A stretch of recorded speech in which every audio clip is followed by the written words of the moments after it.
Imagine waking up one morning and discovering that the most powerful air force in the world just handed over its most advanced stealth fighter jet to a country it once considered too risky to trust with such technology.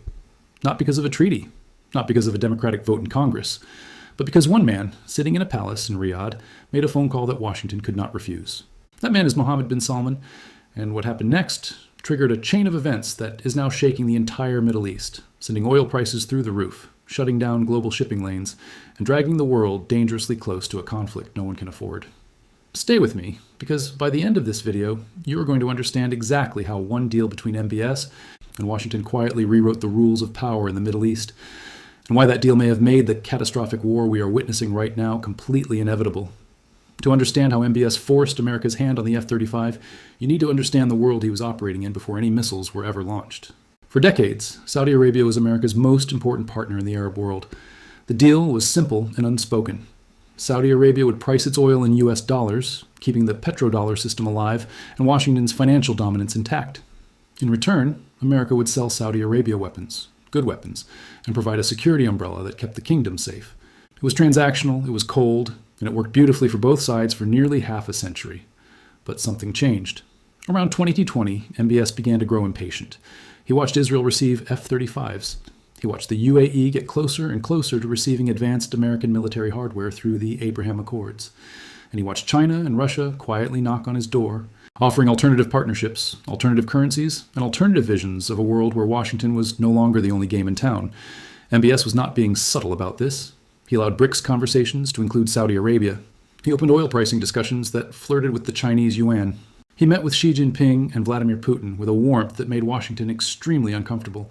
The message was clear, even if it was never said out loud. Riyadh was shopping around. Now here is where it gets critically important for understanding everything that followed.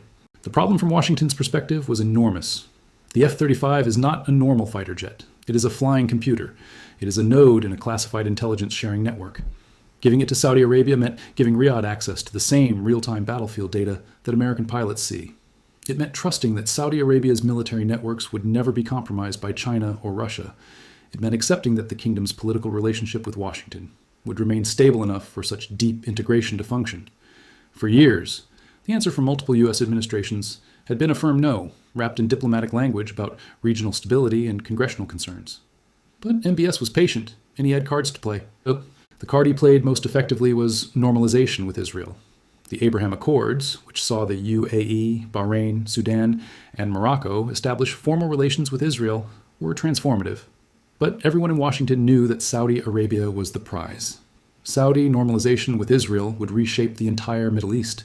It would bring the Arab world's most influential nation into open alignment with America's closest regional ally. It would open Saudi airspace to Israeli flights. It would create economic corridors worth hundreds of billions of dollars. And it would fundamentally isolate Iran in the region. The Biden administration wanted this deal desperately. The Trump administration, upon returning to power, wanted it even more. And MBS knew exactly what he was sitting on. The price he set was steep. Saudi Arabia wanted a formal defense treaty with the United States, not unlike NATO's Article 5, meaning an attack on Saudi Arabia would be treated as an attack on America. It wanted a civilian nuclear program with the right to enrich uranium on its own soil. And it wanted the F-35. Washington pushed back on all three demands. But as the months passed and the normalization deal remained unsigned, the pressure inside the White House only grew. Because without Saudi normalization, the entire architecture of American Middle East strategy, containing Iran, securing Israel, maintaining Gulf stability, was built on sand. Then came the moment that changed the calculation permanently. In late 2025 and early 2026, intelligence assessments inside the CIA and NSA reached a terrifying conclusion. Iran was closer to a functional nuclear weapon than any public report had acknowledged. Not months away, weeks.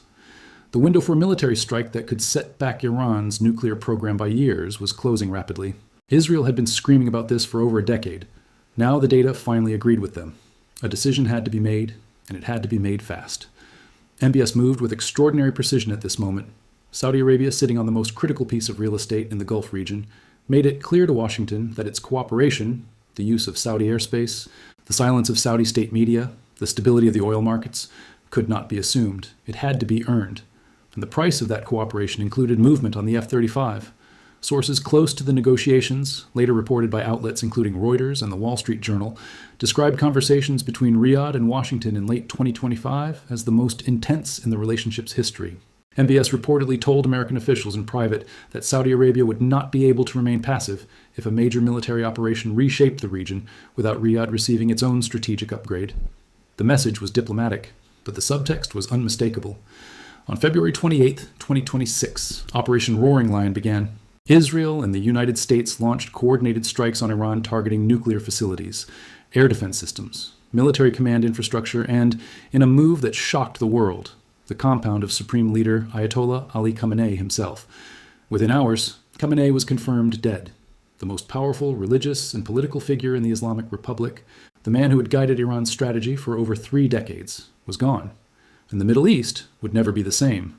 Iran's response was immediate, massive, and in some ways strategically incoherent. Operation True Promise Foe, as Tehran named its counterstrike, was designed to overwhelm American assets across the region. Iran launched over 500 ballistic missiles and nearly 2,000 drones at targets across 9 countries: Bahrain, Iraq, Jordan, Kuwait, Qatar, Saudi Arabia, the United Arab Emirates, and of course Israel. The scale was staggering. The ambition was total. And here is where Iran made what analysts are now calling its single greatest strategic mistake of the entire war. Rather than limiting its strikes to American military bases, which could have been framed globally as legitimate self-defense, Iran's drones and missiles began hitting civilian infrastructure. Explosions were reported near the Burj Al Arab in Dubai. Debris fell close to Dubai International Airport. A fire broke out at Jebel Ali Port, one of the most important trading hubs in the world. Qatar's Hamad International Airport was targeted. Kuwait City heard sirens for days. The CIA headquarters in Riyadh, located inside the U.S. Embassy compound, was struck by a suspected Iranian drone.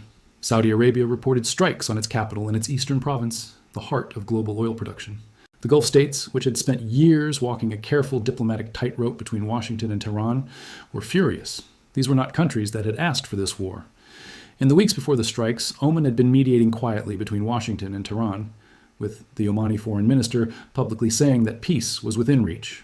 Qatar had been the diplomatic back channel. The UAE had complex economic ties with Iran worth billions of dollars annually. These nations had explicitly communicated to Tehran that they would not allow the US or Israel to use their territory as a launching pad for strikes. And Iran had struck them anyway. The reaction inside Gulf capitals was volcanic. A veteran Arab diplomat speaking to NBC News said the words that captured the region's fury perfectly. We had been very clear and had been in communication with them that we would not let the US or Israel use our airspace.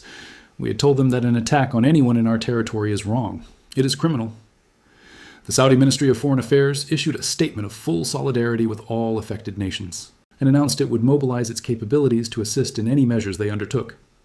The Gulf Cooperation Council stood up a joint command center in Riyadh and began direct coordination with U.S. Central Command. Former CIA Director David Petraeus, commenting publicly, said that Iran's decision to strike Arab Gulf neighbors was likely a catastrophic strategic error that could ultimately pull additional countries into the war on the side of the United States.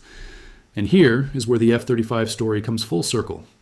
Because while the world was watching missiles light up the skies over Dubai and Doha, something was happening quietly in the corridors of power in Riyadh and Washington.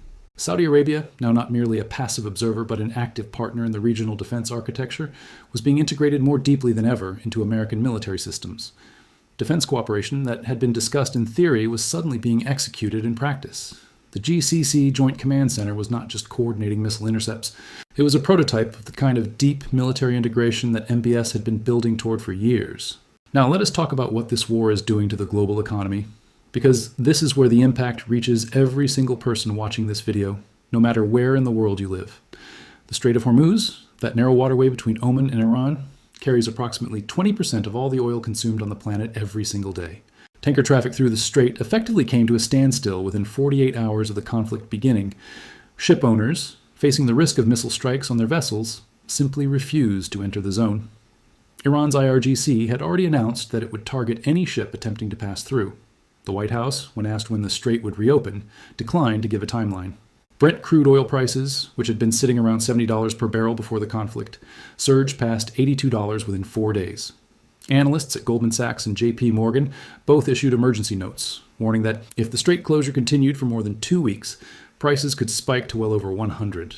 And $20 per barrel, levels not seen since the height of the 2022 energy crisis. Stock markets in Dubai and Abu Dhabi, when they reopened after a 2-day emergency closure, immediately fell by 5%. European energy stocks fluctuated wildly. The Nasdaq dropped. Asian manufacturing indices flagged serious concerns about supply chain disruption. Airlines began canceling routes across the entire Gulf region. Qatar Airways suspended all operations. Emirates moved to a sharply reduced schedule. The economic ripple was immediate, and it was global. And here is the open question that nobody in Washington or Riyadh or Tel Aviv has a confident answer to. What happens next? Iran, with its supreme leader gone and its military degraded, is not surrendering. A new interim leadership council has been announced. IRGC commanders are still operational. Mojtaba Khamenei, the son of the late supreme leader, has emerged as the leading candidate to assume his father's position, a man with deep IRGC ties and no inclination toward compromise. Iran has announced it will continue strikes for as long as the U.S.-Israeli campaign continues. Trump, for his part, has stated publicly that the military operation could last 4 to 5 weeks, and that it will continue until all objectives are met. Meanwhile, NATO has activated its ballistic missile defense posture across the alliance. France has authorized American forces to use French military bases. France has also deployed its aircraft carrier toward the Mediterranean. Italy, the Netherlands, and Spain have confirmed they are sending warships to defend Cyprus. Ukraine has been asked by Washington to provide technical expertise on Iranian drones, the same Shahed-type drones that Ukraine has been defending against since 2022. The circle of involvement is expanding, not contracting. This is what MBS understood when he sat down and decided that Saudi Arabia would not simply watch events unfold. He understood that the Middle East was entering a new era, and that the nations which shaped that transition would define the region for the next 50 years. The F-35 was never just about a fighter jet. It was about whether Saudi Arabia would be on the inside of that transition or the outside, whether Riyadh would be a shaper of the new regional order or merely a subject of it. The world is now living inside the consequences of that calculation. The airstrikes are still happening, the missiles are still flying, the oil markets are still in turmoil. And somewhere in a command center in Riyadh, in a palace where decisions are made that move markets and redraw maps, MBS is watching the war he helped make possible and calculating his next move. The question you should be asking yourself right now is not who wins this war. Wars in the Middle East rarely produce clean winners. The question is who controls the world that comes after it. And if the events of the last 6 days have taught us anything, it is that the answer to that question may already have been decided in a negotiation over fighter jets that the world only found out about when the bombs started falling.